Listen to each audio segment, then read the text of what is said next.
Bismillahirrahmanirrahim. Assalamu alaikum, dear viewers. In the 14th segment of our serialized presentation, we shall discuss the following. Jinnah's resolve never to surrender. Jinnah, the sole spokesman versus the cabinet mission. Coming to the first part of our today's presentation, Jinnah's resolve never to surrender. The ship of a united India where Hindus would perpetually dominate foundered on the rocks and sank finally. The credit for it goes entirely to the Quaid Azam. When the leaders left Simla for their respective destinations, it was greeted by thousands of admiring and slogan-raising Muslims at all railway stations, hailing him as the one who had saved the Muslim nation at the Simla conference. On the contrary, Maulana Azad, who had played an anti-Muslim League role, was greeted with black flags by Muslims at all stations, from Simla all the way to Calcutta. The Muslims of Calcutta, writes Jamiluddin Ahmad, showed their resentment by removing him from imamat, that is leadership, of the Eid congregational prayers. While the Simla conference was in progress, the political scene in England was undergoing changes of a far-reaching nature, ending in the holding of general elections, as a result of which the Labour Party was for the first time voted into office, securing an absolute majority in the Parliament. The War Cabinet of Churchill handed over the seal of office to Clement Attlee, who was asked by His Majesty the King to form the government. Lord Pethick Lawrence assumed office as Secretary of State for India in the new cabinet. With the end of the war, there was no excuse for the British to seek an interim solution and to put off the permanent settlement of the Indian problem. Sir Stafford Cripps suggested in a press statement that the demand for Pakistan must form an integral part of any discussions that would take place thereafter. It was quite natural that while the League supported the statement of Cripps, the Congress launched a scathing attack on it, as it indirectly conceded the righteousness of the Muslim case for Pakistan. The Muslim League Working Committee passed a resolution demanding the holding of general elections both at the centre and in the provinces. The Quaid, in a public meeting held in Bombay on 6th August, explained the Muslim League's point of view. Mr. Gandhi is an enigma. When it suits him, he represents nobody. He can talk in his individual capacity. Yet, when it suits him, he is the supreme dictator of the Congress. He thinks he represents the whole of India. Jinnah declared that the Simla conference was not only a failure, but it was buried and never would its echoes be heard hereafter. Speaking about constitutional reforms, he said, "Let us go ahead with measures for a permanent constitutional settlement. Pakistan must be decided if the issue of freedom and independence of India is to be decided. We will never surrender. Our claim is just and righteous one and is the only solution for India. We want to fight the elections so that they may once for all convince those who doubt our representative character." Elections were approaching and Quaid Azam was on a whirlwind tour of India, addressing scores of meetings a week. Everywhere he addressed Muslims, he explained to them that the coming elections would decide the fate of 100 million Muslims for all times to come. If the Muslim League won, Pakistan would be established. But if it lost, Muslims would be slaves of Hindus forever. The frontier was a difficult province, as the red shirts, who were pro-Congress and anti-League and anti-Pakistan, were very powerful in that province. Addressing a conference convened by the Frontier League on 24th November at Peshawar, he said he was visiting the frontier after 9 years, but he could see a visible change. The brave Pathans had realized what was at stake for the Muslims. He said, "Elections are the beginning of the end. If the Muslims decide to stand for Pakistan in the coming elections, half the battle will have been won. If we fail in the first phase of our war, we shall be finished. This is the first step. This is your trial. If you stand firm and resolute, we shall, with God's help, establish Pakistan. By the end of December, elections to the Central Legislature were held, and the results showed that the Muslim League, fighting on the basis of Pakistan, had won every Muslim seat, securing about 87% of the Muslim votes cast in Muslim constituencies. The Quaid declared Muslims all over India would celebrate 11th January 1946 as their victory day by offering prayers in mosques for the success God had been pleased to confer on the Muslim nation. When the newly elected Central Legislative Assembly met on 28th January 1946, the Viceroy delivered an inaugural address in which he said he was determined to form, in consultation with principal political parties, a new executive council consisting of important leaders, and thereafter he would give his attention to setting up of a constitution-making body.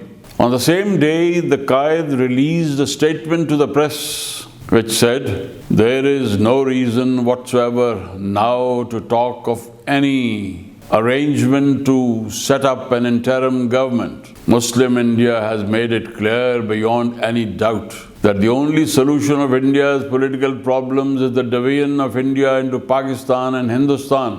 Muslim League will not agree to any central government being set up as even an interim arrangement. We can never agree to one constitution-making body being set up for British India." He appealed in conclusion that His Majesty's government and the Viceroy must face realities and facts and proceed to make a clear declaration with regard to the major issue of Pakistan without further delay.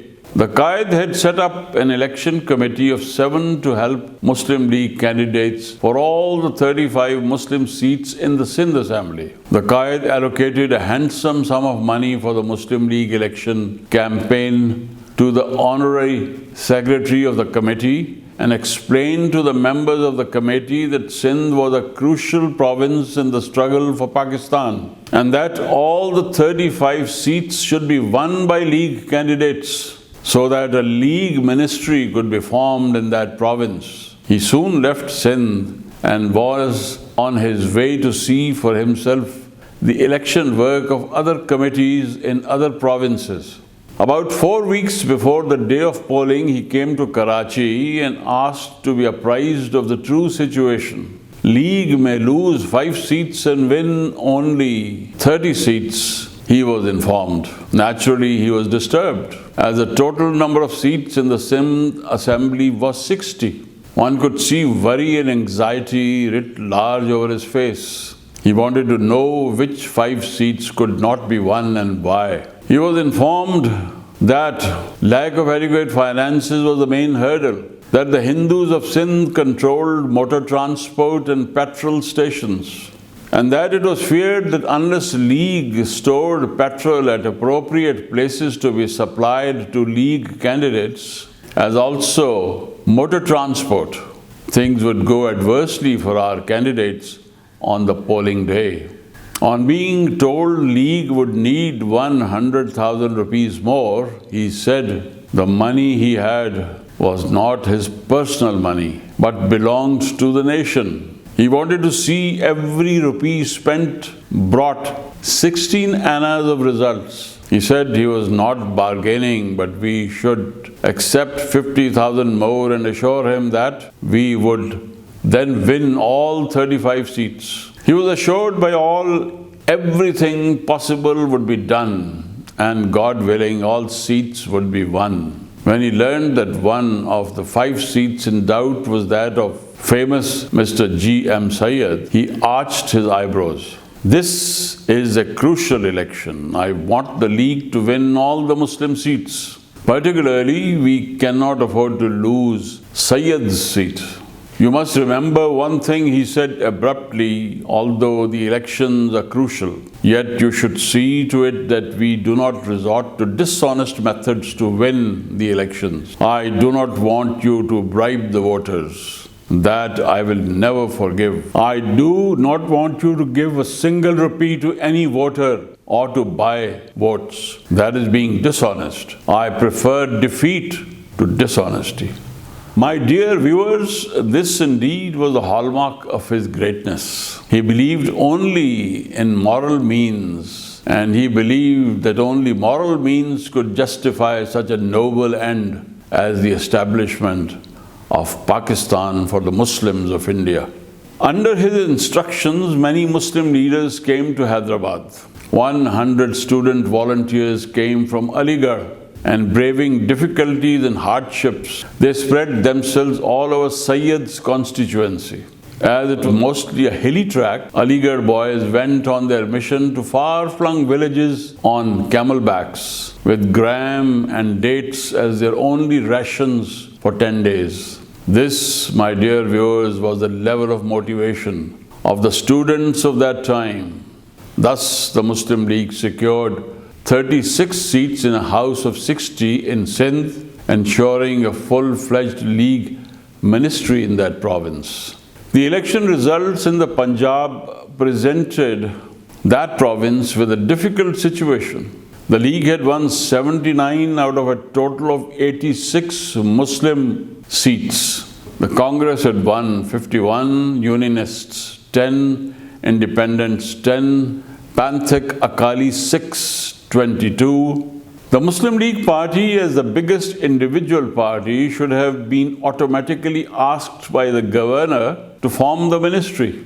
This was not done, and it encouraged the Congress to initiate moves that undoubtedly amounted to an intrigue against the League Party.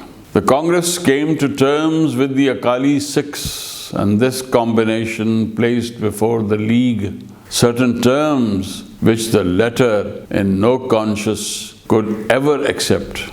The Quaid took a stiff attitude and advised the Punjab leaders to turn down these humiliating conditions. This intrigue succeeded, and the governor of the Punjab called upon Khizr Hayat Khan, leader of the Unionist Party of 10, to form the ministry. So much for the honesty of top leadership of Punjab. All the parties except the Muslim League gave their support to Khizr, and a unionist ministry became the government of the Punjab. In the frontier province, Muslim League won 17 Muslim seats, as against 19 by the Congress. There were 2 Muslim seats won by independent Muslims, and the Akali Sikh party secured 1 seat. From among the general seats, Congress had won 11 seats, thus giving it a total strength of 30. The Congress party under Dr. Khan Sahib was called upon to form the government. The Muslim League won 34 out of 40 Muslim seats in Bihar, 55 out of 66 in the United Provinces, 30 out of 30 in Bombay, 13 out of 14 in the Central Provinces, 4 out of 4 in Orissa, 31 out of 34 in Azam, 29 out of 29 in Madras. On the whole, my dear viewers, on an all-India basis, the Muslim League had captured 440 seats out of a total of 495 Muslim seats allocation, giving it victory in approximately 90% of Muslim constituencies. Total strength of Bengal Assembly was 250, and the Muslim League had captured in that province 113 out of the 119 Muslim seats. It was thus not a party with an absolute majority in the House. H.S. Soharwardi, leader of the Muslim League Party, was asked by the governor of Bengal to form the government. The general elections had proved that Muslims of India were overwhelmingly pro-League. In other words, they backed the demand for the independent state of Pakistan. Now, my dear viewers, coming to the next part of today's presentation, that is the cabinet mission. After the elections, the British cabinet gave careful consideration to the Viceroy's proposals and modified them in the light of past experience. Ultimately, the cabinet decided to send out to India a cabinet mission to negotiate a settlement with Indian political leaders and parties on the spot. The Viceroy agreed with the proposal, and on 19th February, Lord Pethick Lawrence and Prime Minister Attlee announced in Parliament that a cabinet mission consisting of Lord Pethick Lawrence, Sir Stafford Cripps, A.V. Alexander, all three cabinet ministers, would be soon going to India to resolve the deadlock and to evolve a new formula for the constitutional advancement of India. We cannot allow a minority to place their veto on the advance of the majority. The Quaid in a press statement released on the 17th, referring to the stand taken by Attlee regarding minorities, called it rope walking on the part of the British Prime Minister. He said, "I want to reiterate that Muslims of India are not a minority, but a nation, and self-determination is their birthright." The Quaid concluded his statement thus: "It seems that he was speaking to a larger audience with many voices. But so far as we are concerned, our position remains definite that we stand for a division of India and the establishment of Pakistan, and that Pakistan is the only solution of India's constitutional problem. It will lead to happiness, prosperity and security to the two sovereign states and all the inhabitants of this subcontinent." The Quaid, assured of the support of the Muslim nation in his demand for Pakistan, was firm and determined. "We will never surrender," he mused. Coming now to Jinnah, who had emerged for the last many years as the sole spokesman of the Muslims of India, and he was up against the cabinet mission.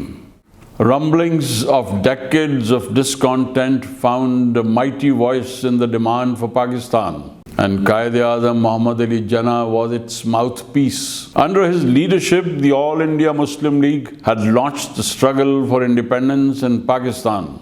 History must admit that the Muslim League succeeded in becoming the instrument for Muslim salvation because of the Quaid-e-Azam and his heroic efforts.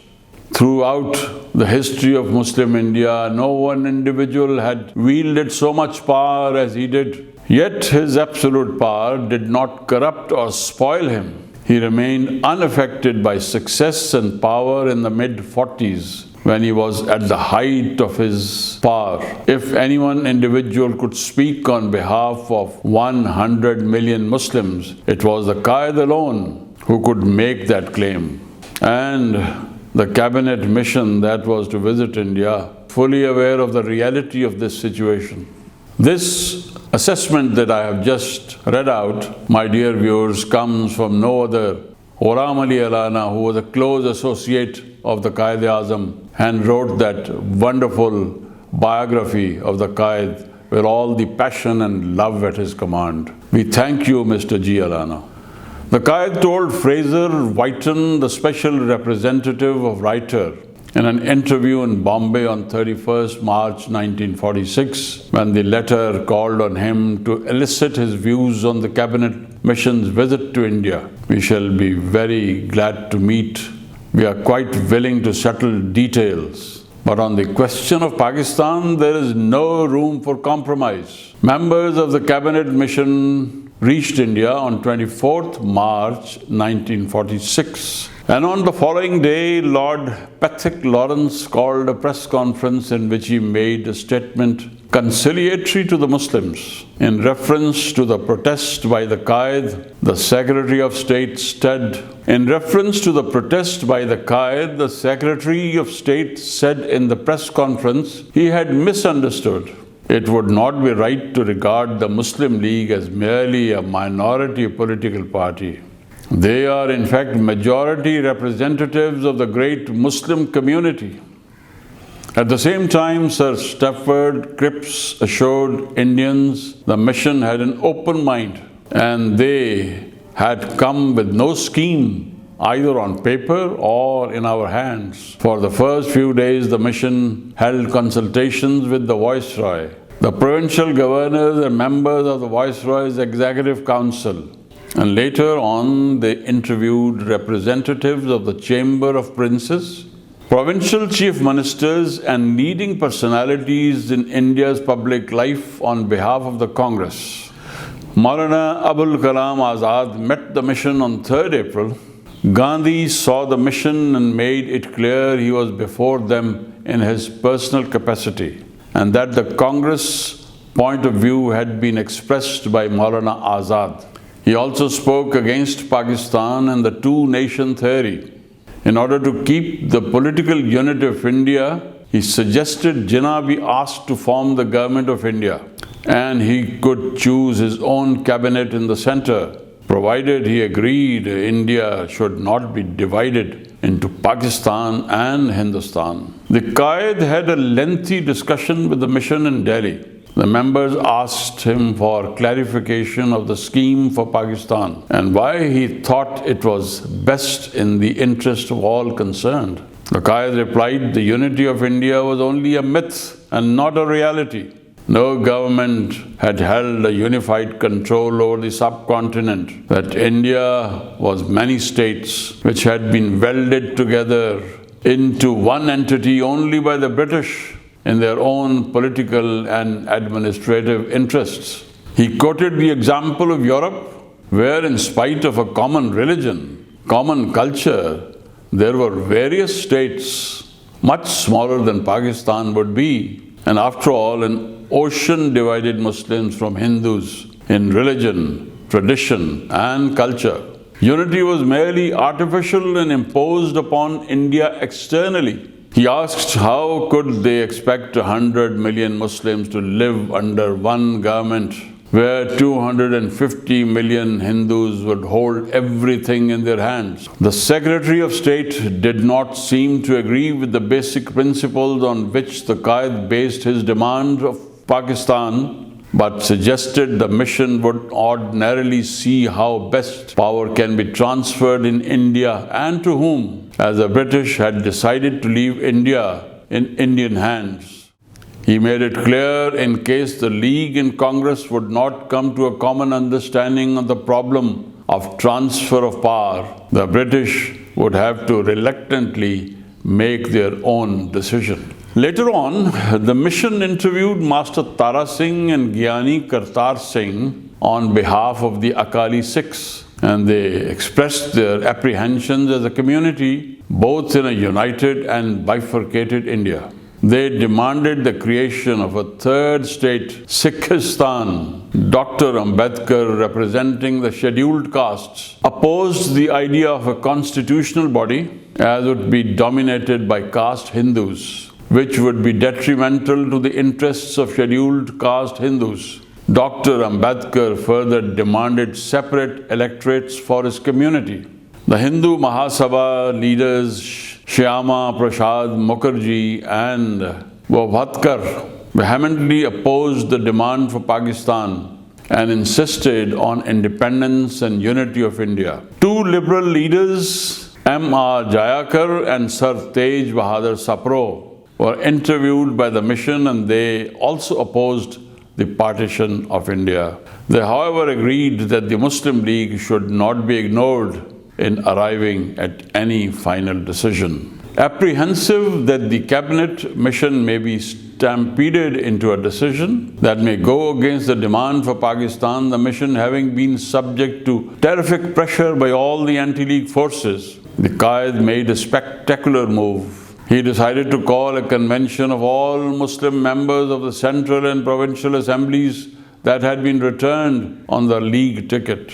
Over 400 of them responded to his invitation and the historic convention started its deliberations on 9th April in Delhi. Hussain Shahid Sohrawardi moved a resolution which dealt at length with the differences between Hindus and Muslims over the last few centuries. The resolution in unambiguous terms said Muslims would never accept any constitution based on the concept of a united India. However, if a constitution was sought to be imposed, contrary to the Muslim League point of view, 100 million Muslims would resist such a move with all the force at their command for their national survival. Assurances were given by all the speakers that the Muslims of their respective provinces would willingly and unquestioningly follow the lead given by the Quaid for the achievement of Pakistan. All the 400 delegates signed a solemn pledge expressing their faith in Pakistan as the only salvation for the Muslims of India.